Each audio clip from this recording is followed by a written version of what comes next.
დღის ერთ-ერთი ცენტრალური შეხვედრა სან-ანტონიოში გაიმართა, სადაც ერთმანეთს მოქმედი ჩემპიონი სპურსი და ჩიკაგო ბულზი დაუპირისპირდნენ. როუზ ბატლერ გიბსონის არყოფნაში ხარებს გვარიანად გაუჭირდათ მეტოქესთან ბრძოლა.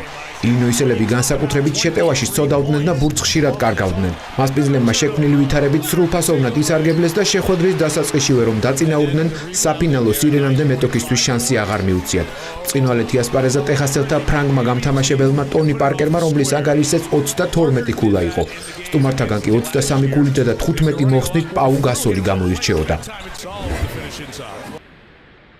როგორც მოსალოდნელი იყო, სანახაობრივი და თავშესაქცევი გამოვიდა კალიფორნიული დერბი გოლდენ სტეიტსა და ლოს ანჯელეს კლიპერს შორის. ორივე მეტოქეს გუნდურად თამაშიც ეხერხება და არც ტოპ კლასის შემსრულებლების ნაკლებობას განიცდის. ამიტომ შეხვედრა ორივე სტილის ელემენტებით იყო დახუნძლული.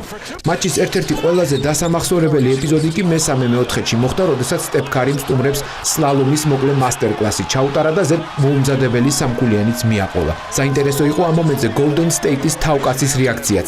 სტივენ კერი ვეღარ მისვდა გამთამაშებელი თვითნებობისთვის, გაელანძღა თუ გენიალობისთვის შეექო.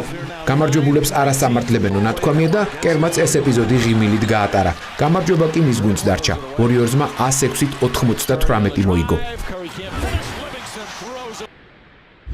ცხარე ბრძოლა გაიმართა ოკლაჰომასა და ტორონტოს შორის, რომელშიც უკეთესი მასპინძელი გუნდი სანდერი გამოდგა. კვლავ შეუდარებელი იყო რასელ უესტბრუკი, რომელიც ზედიზედ მეხუთე მატჩია 30 და მეტ ქულას აგროვებს. ამ შეხვედრაში ოკლაჰომელთა პლეიმეიკერის ანგარისე მორიგი სამმაგი დუბლი იყო. მან 30 ქულა, 11 მოხსნა და 17 პასი დააგროვა. სტუმართაგან კი 24 ქულითა და 9 პასით დემარ დეროზანი გამოირჩეოდა. სანდერმა წარმატებას უკეთესი ფინიშის ხარჯზე მიაღწია, რომელშიც ცხადია კვლავ უესტბრუკი აქტიურობდა და თავის გუნდს 108-104 გაამარჯვებინა.